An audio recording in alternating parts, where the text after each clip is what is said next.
Oh.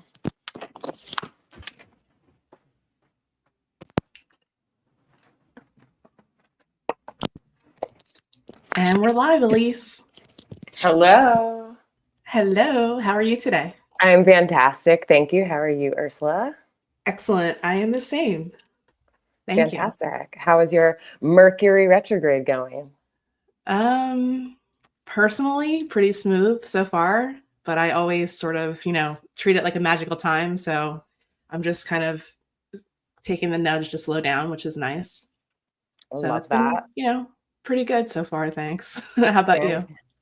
So far, so good. Yeah, I'm really enjoying it. And a little bit of a segue into our topic of today, which is that we heart Pluto.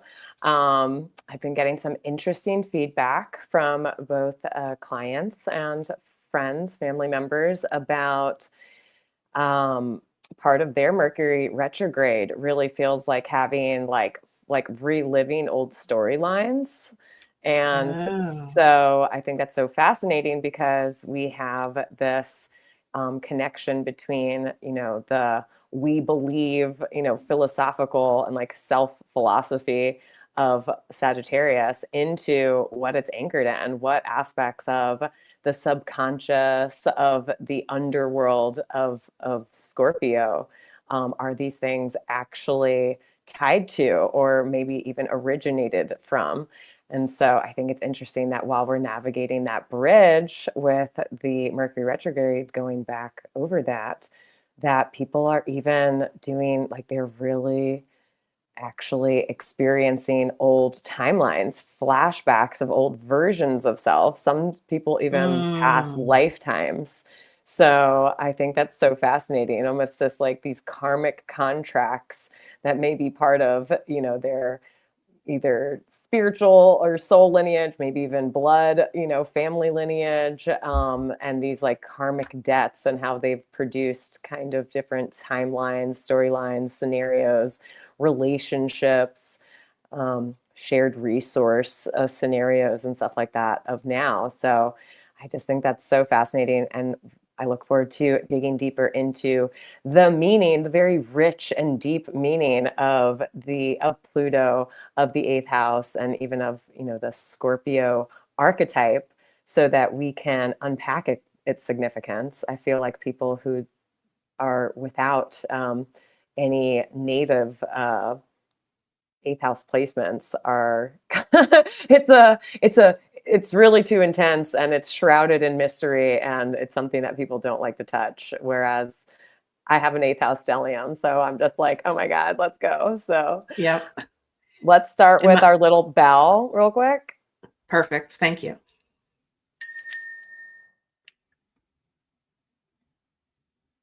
Yay. Thank you. The space And is welcome to the open. space. The space is open. What were you saying? I was just going to say my Neptune's in the eighth. So, Ooh, wow. yeah. That is really wavy gravy. I can't even imagine. Mm-hmm.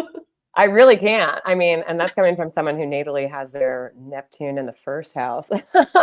Wow, I can't even imagine what it's like to have Neptune in the eighth house. That seems like really intense. Really Yeah, intense. it has been. It's been really, I mean, once I started diving more deeply into it, it's sort of been this whole journey of letting Neptune out of the closet. I love that. Letting Yeah. Neptune out of the closet. We might And you might need to do your own podcast episode on that. I have one. Oh, good. Okay, letting Yeah, Neptune out of the yeah. closet. I love that. I hope Yeah. we can link that in the comments or something like that, because I think that would be really enriching, especially for people who are interested in knowing more about the eighth house. And yeah, just all of its interesting permutations, whether you have nothing in there or something as mysterious and inspiring, but also possibly misleading Confused. as Neptune in the eighth house. Yeah. So what should we start with? Oh, it's so weird. I just opened my astrology book to this whole thing on Neptune, which is not what we're technically covering today, but I like how Neptune is here with us. Neptune is here Yes. blessing this particular podcast episode. probably because you just being here and sharing your wisdom is part of letting Neptune out of the closet, which I'm sure Neptune appreciates tremendously. Yeah. And being able to talk about it and convey the information verbally is, part of your repertoire here too, having Mercury there. So, Oh, yes. Thank you. Yes, yeah. I have Sun, Moon, and Mercury in the eighth Yeah. house. And it is a lot. It is a lot. One of the major things that it really does not allow me to do very well is make small talk. If I'm making small talk, it's because I'm functioning out of like a different aspect of my being. I'm slash masking slash dissociating. Yeah. If I'm talking about the deep dark of things, I'm talking I also, do comedy sometimes, but I just remember one of the times that I just felt so seen is when a comedian named Tyler Richardson, who's a good friend of mine, was like, "Oh, you have no chill." He was like, "You know how to chill, but you actually have no chill. Like you're Mm, intense, your intensity is actually the standard mode of operation." yes. And then, but you're fun as hell and you're funny and stuff like that. And I was like, you just completely got my eighth house stellium, but with a Sagittarius ascendant. Like, oh my God, I feel so seen. I've literally never felt so seen in my life. So, Mm, that's a great um, description. thank you. So, Yeah. what should we start with the planet first, the Yeah, that's what I archetype was first? thinking. Okay, because we do love Since it Pluto. is our guest of honor this week and next week. Correct. Okay. Yeah. So Elise and I put together some visuals for everybody because there are so many decks, tarot, oracle, that have this awesome artwork. And you'll see actually as we start putting these up on the screen that they share a lot of similar images. And Hmm. we'll kind of, discuss that throughout. But so I pulled the Pluto card out of my Star Codes Astro Oracle deck. So we can Okay. kind of maybe start with that and Okay. then just sort of dissect the imagery here. Ooh, I love that. I'm Yeah, loving well, that. so the message on the card is rebirth. Yes, and which is what Pluto, well, I also think of it as, the death card in tarot. It's certainly what Scorpio, Yes. which is ruled by Pluto, represents. And also, everyone, welcome to Wax Hermetic. Thank you for spending your Wednesday with us.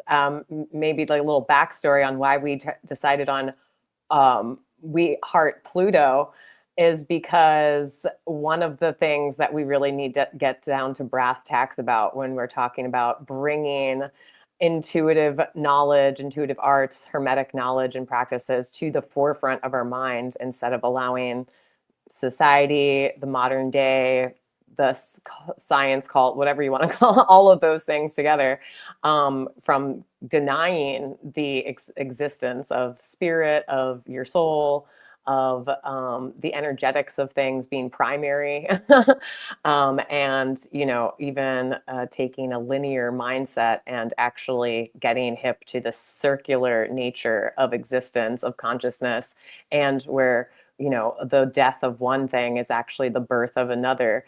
And that is really what what Scorpio, Pluto, eighth house, and this amazing rebirth card all is. So part of resurrecting the temple is addressing rebirth, death, surrender, death, rebirth, transition, transformation as an essential part of consciousness, and how many times your consciousness, your persona, your preconceived notions of things, whatever, actually die and transform into something else, the birth of something else, and the rebirth of the person that is experiencing it. So, Yes. wow, this card is amazing. Isn't this cool? So yeah, let's like kind of pick apart the representations here just from, I mean, we could even just start with the symbol if you wanted to, because all the planetary glyphs have meaning in and of themselves and how the order of how the parts of it are placed. So, I mean, we could even just start there and then just go down and then start Yeah, bringing I'm in the other images. Yeah. right. Well, I mean, yeah, so like the Pluto glyph on top, why don't you tell us a little about that? Yeah. So we have the circle of consciousness. So the fact that it's at the top of the glyph means something Hmm. because as you were just saying, like consciousness, all of this is there's cycles. It's a, it's not, it's a spiral. It's not a fine straight line. So we have to go through these cycles of life and these cycles of, death and rebirth and everything in between. It's part of life. It's part of, it's the second part is the crescent of spirit. So pulling that down into our consciousness is really important. And that's part of what this glyph conveys as well. And just like you were saying, how Pluto represents the spirit, Pluto represents what the spirit wants. So we have to have that part, we have to bring that up into our awareness, which isn't always the easy part, which is why this topic, death and all that, just can be so mysterious. And then we ground it in with the cross of matter. So it starts, from above and then comes down through. I mean, that's sort of how we become people too. I mean, we have to have our soul and inhabit our body. So Pluto kind of touches on all these different things.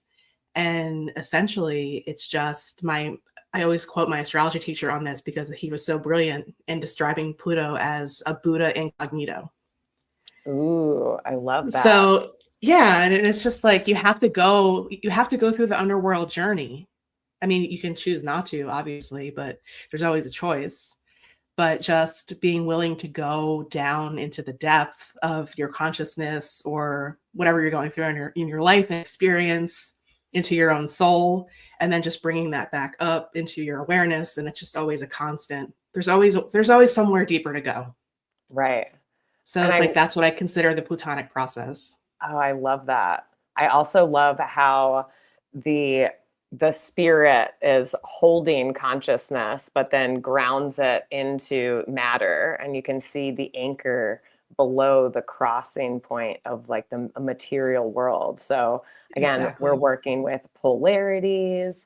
We're working with the fact that whatever you're focused on actually has an anchor point that is its opposite, its opposite point that is there to anchor it. And so that you can maximize really in that direction and feel it fully without flying off your axis. And that is just it's so amazing. And how like consciousness is birthing all of these things, but in some way it also looks like spirit growing out of the ground and reaching consciousness. It gives a real like dual directional kind of vibe as to, and that's what the birth and rebirth or the death and rebirth process is really what came first, the chicken or the egg kind of thing, like, so I love that. And then let's move on. I love this multi-dimensional grid behind it, the 3D grid behind it. Yes. That is so tremendous. I mean, I don't even know where to start. This is my first time seeing this one, everyone. So, wow. Yeah. And this is just like a snapshot too. Like everything that's surrounding Pluto in this image on the card is constantly in motion. They think about an atom or electrons or whatever. Like if you're seeing a rendition of it or some kind of artistic rendering, you're just getting that moment where it actually like captures it, in static, but it's never static. Right. So I feel like it kind of brings in the infinity part of the process too, because there's always some kind of life, death, rebirth cycle going on at all times in this physical realm. Completely. Wow. And then Pluto actually has a little heart on it. I mean, if the images are real, I mean, we could always dive more deeply into that too, but Pluto just, it's tiny, it's icy, it's way far out, but it's got a little heart on it. So, I mean, it is like we were not being facetious when we had the whole like the heart symbol in the name of the episode today, because Pluto does have a heart of ice. But I mean, there's reason behind it. Right. You have to be willing to melt it to get into it. Right. And then also the presence of water is like what we have, gives life, like water being like this element of life, as well as spiritual continuum. And it being frozen is like the wisdom of spiritual continuum that has existed from the origin, because I always say that I'm obsessed with origins because of, and spiritual origins, taking it all the way back to the crust is my very 8th house Mercury kind of standard mode of operation, is that spiritual origins of consciousness, or the consciousness origins of the material world, and how they're all connected with each other, are actually frozen in this crystalline water, which carries the information. It carries all of the, wisdom of spirit there, as well as the will. I also love how there's something so, it's like under, also like an iceberg almost, it's like you only see Yes. the top of it, but there's all this stuff underneath. When the saying that you're only like seeing or scratching the tip of the iceberg, means that there's so much that is hidden under the surface, which is exactly what Pluto and everything that it represents, including the surrender to death, and the what waits on the other side, the rebirth that waits on the other side has. And we're so removed from that. We are literally, our culture, Western, modern American culture, just Western culture in general, is so anti-death. When, just around the time that Pluto was discovered in the 1930s, right? We were still having, here in New York, we barely had any, I don't think Central Park was even built, or if it was like just being finished. And otherwise, our major park places, or places that you would picnic and promenade, were Greenwood Cemetery. And, we have cemeteries that have promenades. We would eat with our dead all the time. That was like where that was our green space, especially if you moved into an urban area. It's the only green space that they preserved, actually. So they did city planning, and we weren't allergic to it. We weren't thinking that we were cursing ourselves. This was so common. Yeah. Now we can't even, Yeah. we could not fathom it. We're like, ew, no. I like cemeteries. I'm a weirdo Me like that. too. You're not. Yeah. I share I'm that. just, There's something, it's not scary, it's just there's mhm. something so peaceful about it. And So peaceful. I just love walking around, especially old ones, to see just like, just the history that's there. Like and some of the ones that even around here, the statues, I guess you could say, or like Oh yeah. the monuments, the mausoleums, like they're just gorgeous. Gorgeous. The Gorgeous. architecture of them, the design of them is just, it blows me away. Right. And before we were building huge skyscrapers and stuff like that, people were maxing out their engineering skills and their even alchemical engineering skills to perfect a final resting place, and the monument that was left to memorialize that person, that soul's physical existence in that body. And we were still like living in, clay huts, Yeah. but we'd have like an ornate, structure to house our dead and to memorialize our dead.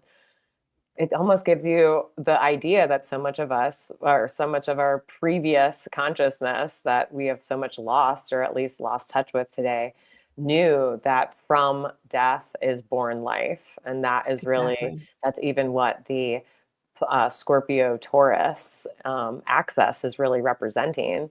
And we touched on that when we did the full moon in Taurus. Yeah, last week's episode. Right. Yeah.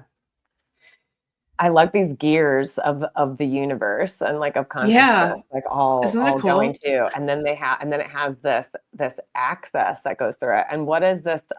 What is that the Earth? What is this thing that's on the axis line? It's Pluto in the middle. No, the thing above it on the Oh, right. oh. I think that's one of its moons. Okay. It's mentioned in the description in the card, just like in the guidebook. Mm-hmm. It's Sharon or Charon. I'm not sure how to Mm-hmm. pronounce it. Charon. Right. So I think that is depicted in this image also, because Pluto's got moons too. I mean, it's like I said, far out there, but it still exists just like any other planet that we have in our solar system. Right. And it's so yeah, Pluto, isn't it fascinating to think that Pluto is so small, but it also has its own moon. Yeah, Wild. exactly. Yeah, so I think that's important to pull in too, because we're just, trying to just give it the honor that it deserves in Right. this two-part series. I'm also loving, what is this triangular thing on the bottom corner, and there's one that's on the top corner too, because it's looking very vortexy and it's looking very vaginal to me. It's giving me Mm, for like womb, like portal into the material world. Like this is the portal space. I think Um, that's a good interpretation. that's what it's giving me. And I think that's also really interesting because we also, Pluto was I'm sorry, Scorpio was originally ruled by Mars before the discovery of Pluto. And now, we assign Pluto to Scorpio, which is a feminine sign. But there's still so much connection to Mars, its original, its ancient Oh yeah. ruler. And so I think this understanding and the unfolding of consciousness, bringing to our awareness and our visibility, of Pluto and our solar system, and that, it's basically like the feminine Mars sign. It's like Yes. it's the feminine Mars sign as opposed to, Aries, which is like the ultimate masculine Mars sign. It's literally the sign of masculinity. Yeah. Um, so I like this, that it's representing both the energetic and the physical portal as as the ruler, like the, I don't know. It's the receiving like aspect of Pluto slash Mars energy. Yeah. I totally agree. And I think too, it's important because Pluto is like, if when you're having a Pluto transit in particular, it is Mhm. like you're in a vortex. Mhm. You are going through some kind of death process in some way, shape, form, or another. Like there's no way that that's not happening at some point of the, because Pluto transits last for years, Mhm. because Pluto takes 248 years to go all the way around. So, I Right. mean, we're all born with Pluto somewhere. We will only experience Pluto going over a part of our charts our entire lives. Mhm. So that's important to note too, because it's so slow. I mean, if you're thinking about things like, the birth process and the incubation period, and it being like a vortex and kind of being like in a chrysalis to an extent, because while you're in that goo, something else is being created. That's right. And Yeah. it's really fascinating to think that there's huge swaths of our population that will never experience Pluto going over, say, its AC, its ascendant, the its x-axis. And I really think there is such a difference in experience and awareness. I also, coming from a karmic astrology background, really think that it is a very karmic thing to be someone who does experience the Pluto transit going over one's first house versus someone who will never experience that. Obviously, Pluto going over, your IC, Pluto going over your descendant, Pluto going over your medium coli, all Yeah. bring their own level of tectonic shift, their own Yes. level of destruction and, cataclysm and rebirth that Pluto transits, signify. But I myself, having being a Sagittarius ascendant, have experienced, and being a native Pluto in Scorpio person is so it's major. There's no going back. There's no what Pluto teaches you. There's no going back. The whole thing is you're changed completely. You know, Yes. I even think of like there's something about Pluto. It changes it so in total that it's even different from Uranus, which we think of as just Uranus blows frenetic energy at something, so that I always think of Uranus just taking this frenetic energy and it just battering Saturn's structures, because it Yes. leads to waste anything that can't be brought forth through, like, into the future with it. Anything after the smoke clears, after having Uranus make contact with it, if it's still intact, it's still useful, it's still buildable, it has kind of like its own place, at least for the present, and bridging forward into the future. But Pluto, like I said, there's no when the tectonic shifts of the soul, of this like of the plates of the soul move around and the earth opens up and whole things are swallowed into it. Mm-hmm. You're not even, Yeah. first off, you're not even building on the same ground. You don't even have If you're any even still remnants. alive. You don't even have like crumbs left of whatever it was No. that was just swallowed into the earth. So that's what we're talking about with the intensity and the totality with which Pluto changes us, and our contact with Pluto changes us completely. And also, it gives me very much how Pluto is Pluto/Scorpio, that in like death is the great leveler of all things, Yes. and that it's the thing that we know is definitely waiting for all of us. So that correlation with Pluto and Scorpio, eighth house, fears, phobias, things that are you like brood over, things that have power over you, control over you, because they are, but from afar. It's not a woolly mammoth, or someone waiting with a gun or something like that. It is something that is from afar, that is controlling your being from a deep knowingness of Mm-hmm. inevitability, and that that there is something waiting for you on the other side of this, and it kind of just permeating into all aspects of life, whether you're willing to acknowledge it or not. Exactly. I Yeah. also, So that was, I hate the saying that like the only thing you have to do is pay taxes and die, and that they're both ruled by the eighth house Scorpio like, kind of situation. So mm-hmm. okay, eighth house. Let's look at this. Eighth So this is from house. the same deck. That was a good Okay. segue because we were going to touch on the eighth house as well. And then I think maybe just kind of looking at the other cards that we have prepared for today could be really fun. Because like I said, you'll see this a lot of the same imagery threaded throughout, regardless of what deck it's coming from. I love this. I love how we Is can it? even see what looks like that Charon moon in the background too. It looks like around the Pluto. That also kind of looks like an eye with like a mandala or something on it. We Yeah, have the there's lots of skull. sacred geometry. Mm-hmm. Wow, this is incredible. And what kind of flower is that? It's giving me almost like a dahlia, or like a Let me see if it describes it. But yeah, I think you're right. Like one of the or datura, like one of the poisonous, mm-hmm. nightshades Yeah, that are so beautiful but so dangerous. Kind of right. like Pluto. Yeah, Pluto is so beautiful and so dangerous.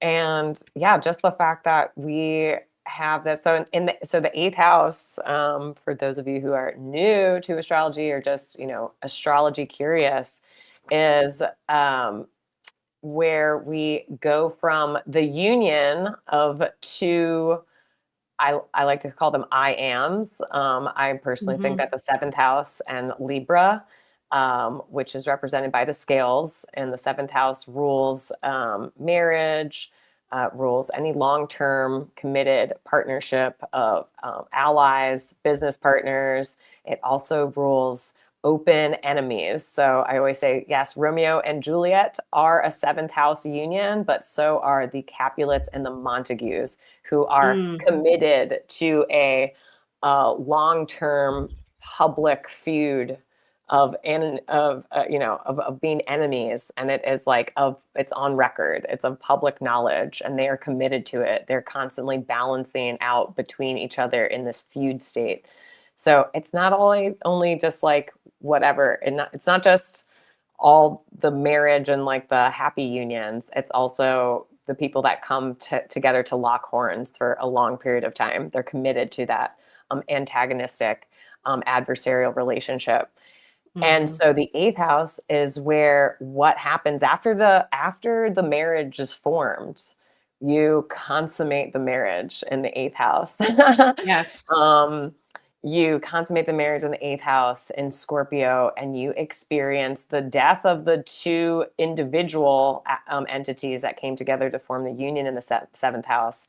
And you enter into this underworld of where we unite in a way that can't be undone. We are uniting the souls and becoming one. And that means that you also are mixing not only the physical matter, but the spiritual, the soul matter, and experience an alchemical transformation, which to me, Pluto is all about the alchemical transformation of the soul, of soul. Where you're intertwined with someone else. Exactly. And then that means that you also are now a recipient or a beneficiary of all of the things that they came with that you may have not been privy to when we were just keeping everything neat and tidy and fair, for the marriage negotiations. Yeah. Now you're getting all the unseen things. You're getting the karmic debts, as well as maybe even the monetary debts, the secrets, the fears that are there actually exist. Even they exist in the mitochondria. They exist in a cellular level, and which is, connected to the spiritual level, energetic level. And now they are commingled, and we have entered a place that we're forged in hell now. The marriage may have been made up above on the earth's plane, but the actual uniting of the souls happens in a much deeper place, in this eighth house of sex, secrets, lies, debts, and hidden enemies, right? Because the seventh house rules the known ones, the public ones. But now you may have inherited through this union, through this commingling of souls in the eighth house, enemies that you did not realize existed as part of the contract. I think in the eighth, it's more like where you're your own worst enemy. Oh, you think so? I always think of that as being, I think of the 12th house as that. So I know that that 12th too. house, Yes. 12th house is the planet or the house of self-undoing, Yes. And I guess, eighth house your own shadow. Yes, it is your shadow for sure. Yeah. Because it's the shadow side of life, right? If the second house across from the eighth house represents the physical body, the physical experience, the inherent value of it, and what your inherent, tangible value is. The eighth house is your inherent, or your inherent, or your inherited antimatter, like the shadow value, or just like, I don't know, antimatter is like the only thing I could think of right now. But this skeleton, it's really getting to me. So skeletons freak me out. I mean, I love them, but skeletons have always been the thing that really freak me out. And I have cited playing like video games and stuff when I was very young, where kind of just like the biggest fear of mine is having a skeleton reanimate, is having a skeleton that has it doesn't have any muscles, no tissue. There's nothing. It's being powered by something that is not of this earth. And so that's terrifying. And this is a very weird thing, is that when I was in high school, I want to say, maybe I was still in middle school, but anyway, I saw a diagram. My brother is a big Dale Earnhardt, the NASCAR drivers fan. Okay. And I remember seeing a diagram after Dale Earnhardt died in the newspaper that was showing a skeleton, not his skeleton. It was an illustration of a skeleton to show how he died, essentially, like what part of the harness system failed. And I was completely not focused on what the content of the article was. Instead, I was staring at that photo that was meant to represent a person that really had just been here and is no longer with us. And I realized, I think the other reason why skeletons freak me out is because they are the sign of mortality. They are the quintessential sign of mortality. We still use them today when, when something is poisonous, when skull and crossbones. Yeah, skull and crossbones. Like, it is a sign of everything dies. And this is the structure underneath the living matter. Bones are also living matter, by the way, but once they're dead, this is like what's left over. And there's just such a weird, so somewhere in between the finality and the inevitability of death, and also the fear of something that represented something that was alive reanimating into motion without, just by way of spirit or something like demonic or whatever, is that's where I cite as the origins of my skeleton fear.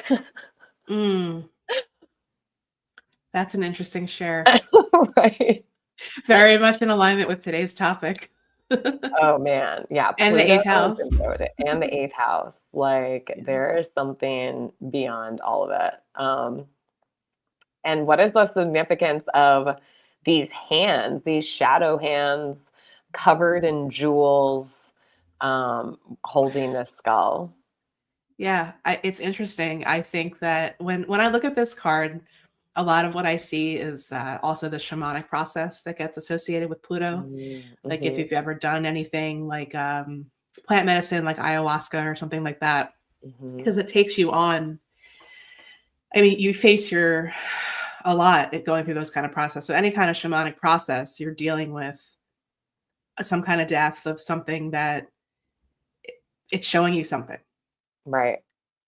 So whenever especially how they're like dangling, I guess, on the card. Mm-hmm, mm-hmm, That's what it just always brings me to something like that. It doesn't say what kind of flower this is, but I'm sure it's some kind of poisonous something mm-hmm, because it just makes sense being on this card and what it represents. But like the shadow hands coming up through the bone and through the skeleton, I think is mm-hmm. really, really interesting in depicting, visual representation of everything we're talking about. Yeah. Because once the skeleton is there, once the body is gone, and once the death has occurred, you can start picking apart those structural pieces too. Mm-hmm. So, I And mean, how that much it even whole tells us. It tells us about the yeah. person. The structure tells you about the person. Anyone who's been is doing any of the um, self improvement systems or solopreneur programs, or has done a Tony Robbins thing. There's so much talk about your idea or your desire, your goal, or something like that. It doesn't fail, or it only rises to the level of your habits or your systems in place, or the Mm, structure that you have set for yourself. So structure is something that we think of as a very Saturnian thing. But mhm, actually, if you go even further for, say, someone who's doing Mind Valley work or TM or something like that, and has understood, oh, behind the mechanics of the physical world lies an energetic world where things are really set in motion. And to me, that's what the skeleton, being like utilized to connect us to that awareness of, yeah, this is what the structure looks like after it's like been born into the world. But it's also representing, this whole the mystery, sauce behind all of it. This mhm, 3D grid, or multi-dimensional grid that lives beyond what we end up seeing in the 3D world. And just like yeah, communicating with the dead. I mean, I love how it's like opening, using the mouth. It's like it's the shadow hands, the shadow of spirit to me is utilizing, is yes, actually controlling the mandible, is that what the jaw is called? mhm, So that it can speak to us and through us. Oh man, this is wild. And I love yeah, also this whole the jewels and the moon. It's giving me mhm, very much, again, the knowingness of spirit, the how it's, to me it's very much like passed down through the mitochondria, like through the mother, through the emotions, how we connect to spirit through our energy motions, our emotions, and our emotional memory of things. And the mhm, jewels is also reminding me, not just giving me star seed or, the information that is crystallized into these crystals and stuff like that, but also it's reminding me of how this is how you used to carry the family jewels. This is how you used to carry your wealth through generations on your body. It wasn't in paper currency, gold bars and stuff like that is too heavy. Instead, you actually have these, heirlooms, these Mm-hmm. the knowledge. You're carrying the knowledge and your wealth, the wealth of this knowledge that's been passed down through generations and generations and generations on your body. Yeah. And inheritance lives in the eighth house also. Absolutely. Both Yeah, karmic and monetary. exactly. Yeah. Yeah. So this was a good one, I thought, to kind of bring in for today. I love it. It's giving me New Orleans big time too, which is a super Yes. scorpionic place, Oh, very sure is. Plutonian. When I was first getting into doing astrology for other people, I remember doing for my old college roommate before, or maybe even a little after graduation, but we were still living together. And I told her, "You have too much Scorpio on your chart to not go down to New Orleans." I was like, "Go to Mm. New Orleans." And she's lived there for, I want to say like 11 years now. Oh, wow. And yeah, oh my gosh, I said 11 years? That's crazy. Maybe it's like only 9, but whatever it is, she's really thrived down there. And I was right. Without doing relocation Hmm. astrology, I was just like energetically, this is the place that's really going to vibe with you. And it turns out it does. Yeah. And one of the other things too that is a eighth house theme is the taboo. Right. So just pulling in the tarot and oracle and everything, all the resources that we're using today as the visual representations, I think is pretty cool because that's the place where all of those subjects lie in the chart as well. Yes, the taboo. And The this taboo. card too reminds me of like decomposition to an extent because you see like decomposition is also kind of an unseen force that it partakes or is part of the um, transformation process after Mhm. death. Right. But I mean, if you've ever watched like, a piece of fruit go bad or something, like there's so many different stages to it and there's so many different elements to it, like with the everything that goes into like the gases that get released, the gases that get used. Like, it's just like you're watching this thing go from one form to another, but there's so many unseen pieces that go into bringing it from the one form to the other. I think is part of a big part of what we're talking about today too. I love that. Do we know what this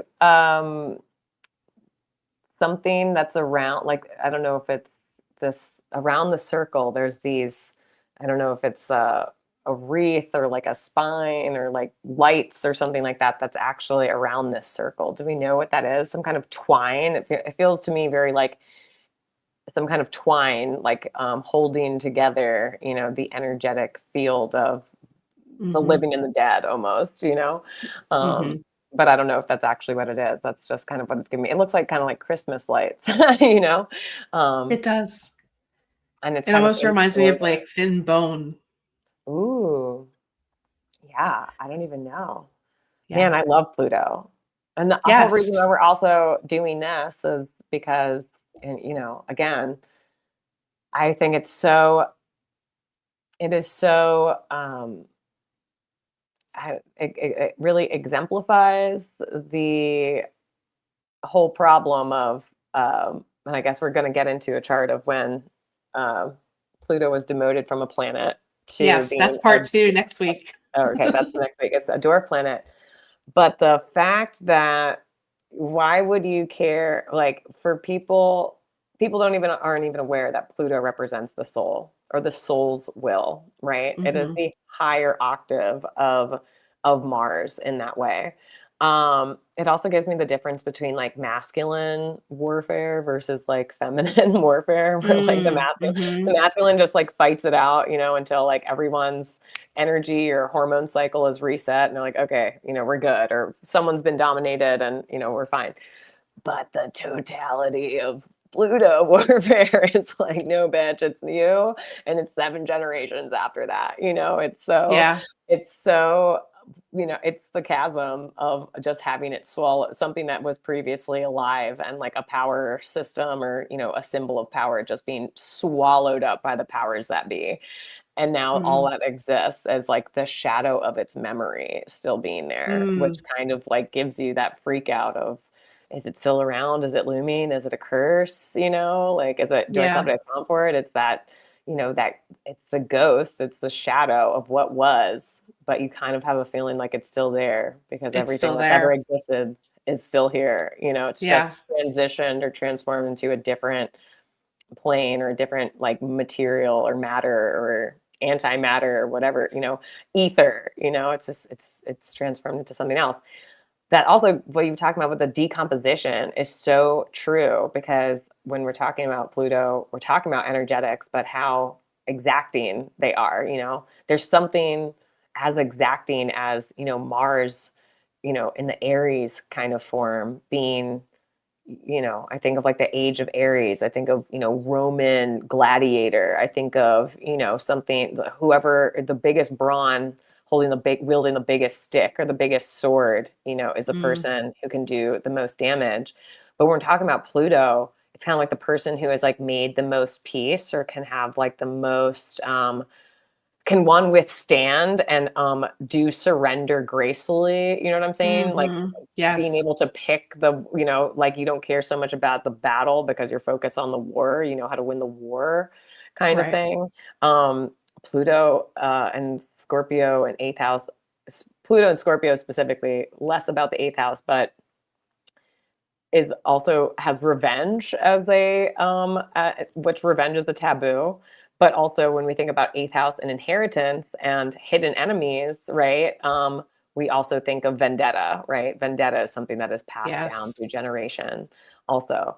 But in terms of the energetics, it makes me think of, and I'm going to get this wrong because I don't have a feng shui book or something out here, but in feng shui, there's like 3 different kinds of chi essentially, or like Mhm. of like feng shui orientation.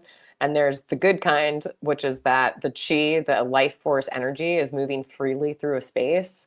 And then there's this bad kind of feng shui where something is actively evil, or like, so let's say you have like a corner that's built out of and into an open space and it creates this death dart and something like that, so it's very active. Mm. Or you have like a chandelier that has, something that looks very blade like pointing down to the ground. Well, the energy that goes along the ceiling goes on that chandelier, and now you're just pointing death darts down at whoever's sitting under it, right? So this is active negative feng shui.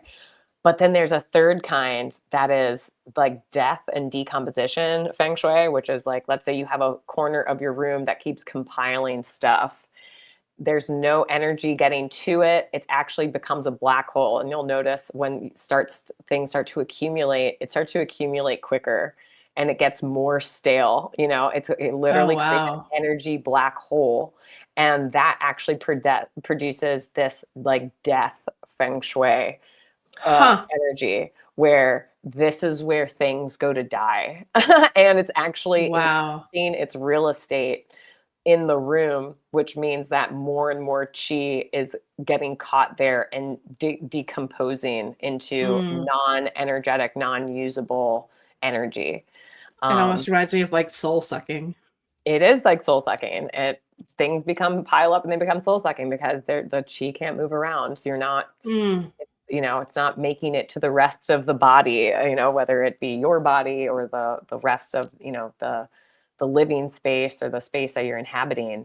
It literally becomes a black hole. So that decomposition it's also reminding me like, you know, people, even animals know well enough not to eat next to their dead. They don't necessarily have to bury their dead, but they don't put living things, by some, or their food or whatever, by something that is actively decomposing. Mm. You might even want to move your fruit and your, vegetables away from a piece of fruit that is actively decomposing because it Yeah, will start decomposing the things around it. So exactly. it's all the things that you can feel, and it might take a long time to see, but it's even harder to you're not really here to comprehend what happens in the eighth house. You're just there to know it's an integral part of what's happening Mhm. and to observe it and to surrender to the unknowingness so that you're not afraid of it and it's not controlling, your Taurian, earthen second house kind of vibe. It's like max out while I have this mortal coil, that which I'm here to do. enjoy the inherent value of having a body that's alive and well. Because on the other side, that there is, yes, there is something else on the other side of things, but I don't need to. I can alchemize the fear of the uncertainty, and I can just surrender to its mystery and use that as a way to fuel my current understanding. My current appreciation Yes. of the value of now, the value of my physical life and presence. Yes, that is the Plutonic process. Yes.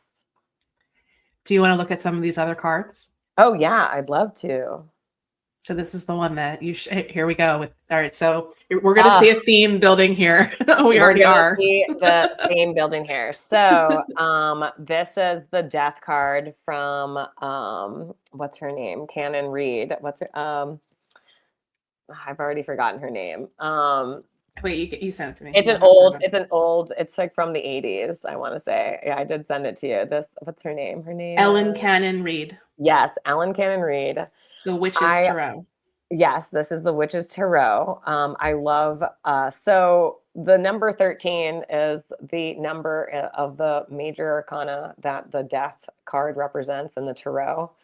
I love how this classic death character with the Sith and the hooded, skeleton and the moon, as well as the earth. It's actually showing that they're both experienced in the same place. Yes, it might actually be the sun and the earth. In between the sun and the earth lies this whole like death realm that in fact cohabitates with both of those. But what's even more fascinating is that you see the heads of all of these other characters. I think they're not all major arcana. They also include some of the minor arcana. The heads of the other characters in the tarot are all there. They're all in the underworld after having experienced a physical death, but they're still represented, and they're all asleep. It looks like they're all asleep. So they look like zombies. They look like zombies. It's very scary. But also it's giving me kind of like that shamanic practice, as well as, for those of you who watched and/or read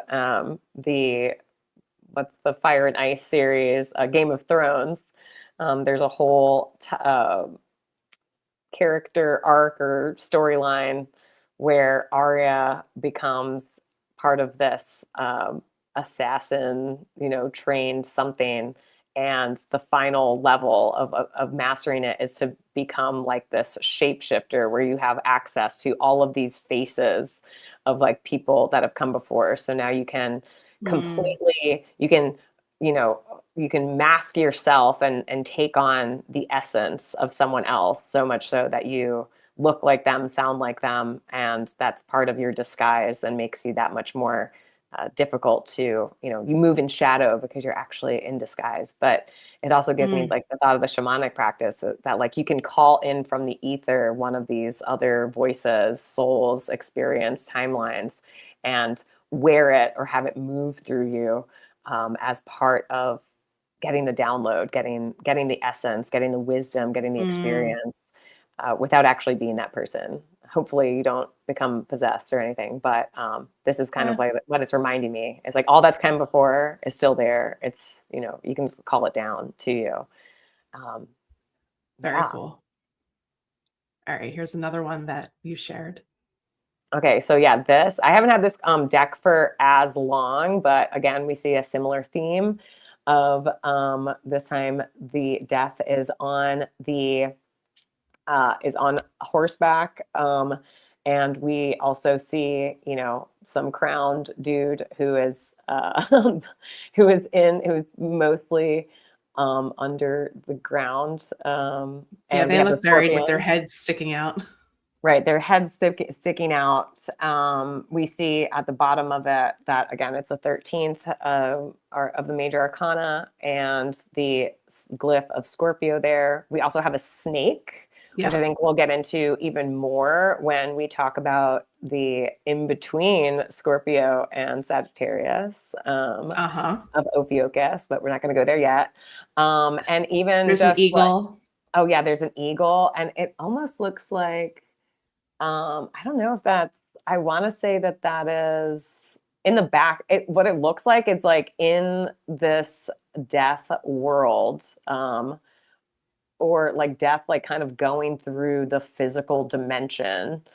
And you can see this, it completes the loop, like it's like you have this like stairway to heaven, and you Yes. go into like the clouds, and then you And the have people these. are in bubbles, the Yeah, the spirits. people are in bubbles. So it's like these souls are in the ether in bubbles. And then, they have a way to come back down and cross the river back into the physical plane, while people's physical bodies are still underground. Like, their mortal coils that they have left are subsumed by the earth. And yet the essence, their spirit, their consciousness, kind of goes back into the ether to repeat this cycle, this death rebirth cycle. So Yeah. it's very, It's really cool too that they put the river over the land rather than it mhm, being a bridge, yeah, because you have I to love kind of that. go into that water realm, that consciousness and Right. subconsciousness in that process. Yeah. And on I the think other that's really side of cool. the river, that's where the fruiting tree is, and the Mhm. birds and the bushes. And so on the other side of this river is the living, and on this other side is the dead. And then you just kind of see through this stairway and path into the heavens, and then back down, how it all comes. And how you get to see the tributary water in the background. They look like hills, there's Mhm. like mountains, but the water comes back down and flows in the river and all that kind of stuff. So yeah, it's just like the life, death, rebirth cycle. It's Yeah. very, very, very Scorpio, very Plutonian. Yes. And here's another one. This is the death key from the Thoth tarot. Ooh, whoa. Yeah. Talk about taboo, like Alistair Crawley and all that, like that. This whole deck is just shrouded in all kinds of things that we could do a whole other episode on, but kind of Does like it the say similar thing. Trumps? It says Trumps Yes. under the death. Oh, that's so interesting. Hmm. Oh But you can man. see the skeletons also there, but it's almost like a puppet kind of figure Hmm. because it's got all these strings attached to all the souls that are in these bubbles again. Kind of the visuals are very similar.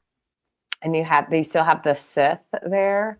I also Yep. love how this web and how these lines, they both look like they remind me of a ship. They remind me of A but they mast. also, yeah, a mast. That's right. Thank you. And then Hmm. it Hmm. also looks like, yeah, like strings on a puppet. And then also it reminds me of a like a violin or like a string instrument. There's a lot of like instrument kind of stuff that's happening here, to the point where even the ribs of the skeleton look like, I don't know, it looks like both part of a mass, but also it's a vessel as well as like an instrument, as well as something that ties you to the rest of the experience. Yeah. Wow. Yeah. And we've got the snake on this as well. There's a fish similar to the one from the card before. I believe there's a scorpion down there. But Mm-hmm. I think it's cool because each one of these cards so far has kind of shown like the dark and the light. Like there's Right. always light at the end of the tunnel, I guess you could say. Like Right. there's something on the other side that is worth crawling through the mud or going through the underworld journey to get to, because Yeah. it represents the rebirth kind of, visually, symbolically, with the moon or the sun or whatever we're looking at on the cards, which is cool. Right. And without the light, there is no dark. And without the dark, there is Exactly. no light. You need the contrast to experience it, or even know that it exists, Yeah. which, if we get into a more psychological, psych astrology, and the work of not just the astrologers, but also Carl Jung and stuff like that, talking about Hmm. the shadow is something that all of us have. And I'm interested to know what you feel is the most shadowy, because the eighth house is like where our shadow is, but really your seventh house to me is your mirror image, is your shadow. It's like that which you have to experience outside of yourself, or it has to be mirrored back at you in order Yeah. for you to integrate it through the eighth house, through the surrender. But you don't integrate in a fixed sign. You fortify, you double down, you get the full experience until it shakes its mortal coil, or until the expiration date of that, and you move on to the next place, and then you integrate the information from there Mm. in the mutable signs, in the liminal space of the ninth house or Sagittarius. And Hmm. so there's something, oh, it's so crazy. I love how, like, in all of these things, not only the light and the dark, it's also giving like the finality of things is just the start of something else. Exactly. Yeah.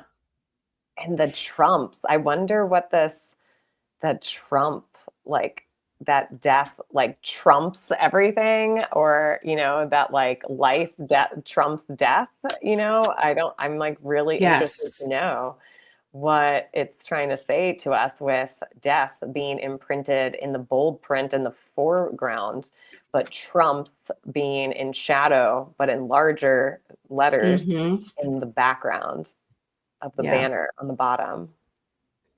Yeah. This deck is super interesting. There's so many different layers. I was just trying to see if it actually has like a dedicated section about the Trumps. Hmm. It I does also think not. it's interesting that the scorpion and the fish are also represented there, and the fish, in my Oh, it just said it means that it's one of the major arcana cards. oh, the Trump Hmm. does. Oh, okay, I got you. Yes. Yeah. Ah, But I like where you were going with it. yeah. I mean, it just seemed really interesting in the way that they put it there. But now that in the context of how the whole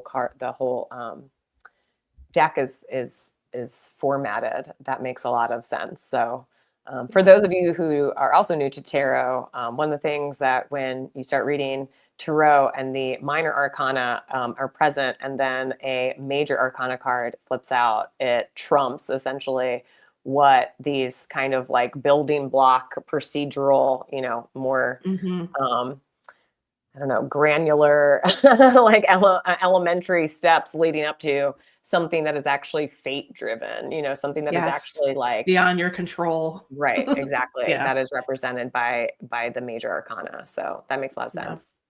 And I do like how it actually, oh no, I was about to be like, oh, is that 8? I was like, no, I just suck at reading Roman numerals. No, that is a 13 here also.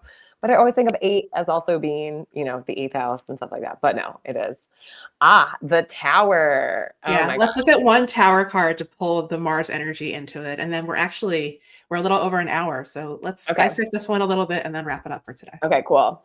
So yeah, so this is another one from Ellen Cannon Reed's The Witch's Tarot. And the tower is the other card that really represents Scorpio Plutonian energy by way of Mars, essentially. Hmm. um, and a tower moment, we've all had one, is when shit falls apart. It is Yep. the cataclysm that brings on the death. The death is the rebirth aspect, and that's also represented in the fact that death sequentially happens before the tower, right? Or no. Yeah, That's 14 or this is 16. This is the tower 16, right? yes. I'm bad at reading Roman numerals. I know I suck.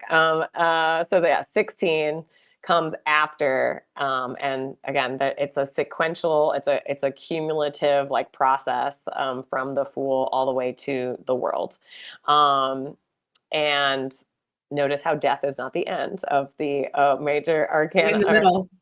Yeah, right. It's actually it's pretty early on, and almost it feels. Hmm. Uh, but the tower moment is destruction, and the cataclysm that forces us to rebuild. It is the flood. It is the major cataclysm of. Um, it's just a major cataclysm. It just brings the Yeah. whole The shebang destructive down. force. Yep. Right, the destructive force that causes rebirth and rebuild. on a more physical level. I mean, it's definitely, it's a conceptual thing. Ego death is really, when I see the death card, yes, when I see the Tower card, I really think of ego death big time, because, and that to me is the martial energy behind it. Because if Aries is ruled by Mars, and Mars is man's will or the ego's will, and Pluto, Scorpio is the soul's will. The Tower card is the card signifying both, how the spirit, how the soul's will and the ego's will are intertwined, and how that creates a structure that is then leveled, Yeah. and the rebirth process begins. Yeah. And just the positioning of the light and the dark on this card, I think speaks to that. Because you have Mm-hmm. this, whatever the orb is at the top and then the orb at the bottom. And the tower is sort of bridging the two together, even though Right. it's falling apart. Right. But the And light's still also, shining through. right. And the death card, when is taken interpreted upright, actually means rebirth, right? It means new beginnings. It means new beginnings. And when it's upside down, it means that there is not a new beginning, essentially, or there hasn't been a death and a surrender and a rebirth available. Whereas the Tower is the actual destruction. The Tower is the destruction that then will bring on, what comes after it. I'm trying to think, what is the next card in the tarot? Is it Judgment, maybe? I know I meant to. I had it in my pocket this entire time, and then I didn't bring it with me. But yeah, the Tower. I have the Tower card, The like, right star. here. Oh, the star. Oh man, that's so wild. Yeah, so the star being, the concept, that you reach for the Eternal stars. consciousness. Yeah, the eternal consciousness that is guiding you, but you're like on a very specific journey for that very specific star or gleam of eternal consciousness is illuminating your way after the destruction of the Tower. That's what brings you to the next place. And what comes after the star? Let me get back there. I know. This guidebook is actually really handy for the Thoth. Oh yeah.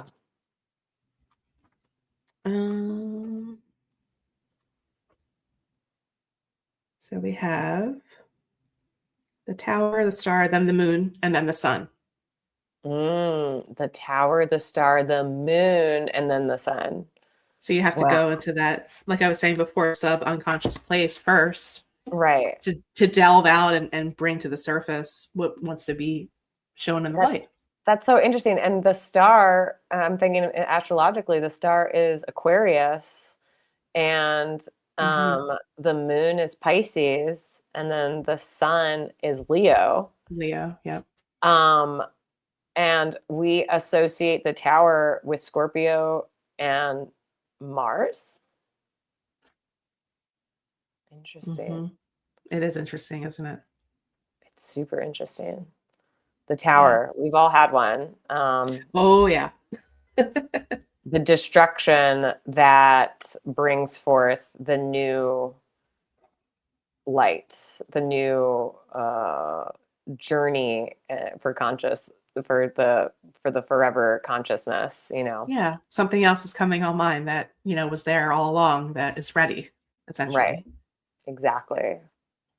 I guess we'll touch on, the next week when we talk about, are we talking about Ophiuchus next week or no? I can't remember. We're doing Pluto Part 2 next week. Right. Pluto Part 2. There's something that I said that we were going to talk about in Pluto Part 2 that that's already missed my mind, and I have my notes here, but I'm thinking about talking more about Hades. I'm personally going to bring in asteroid Persephone and the myth of Persephone into let's do the myth.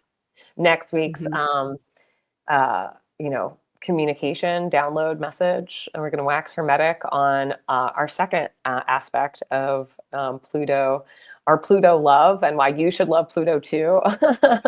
We don't fear Pluto, but do be aware of its power because it's serious. And if you don't have a lot of eighth house stuff in there, hopefully your therapist does, or at least your astrologer, because it is a really rich place where you can get all the intel as to what is happening behind the scenes, but that behind the great and powerful Oz, or all the things that you've been told to pay attention to, but Yeah. actually is being controlled by someplace far deeper, far darker than your everyday consciousness tends to go.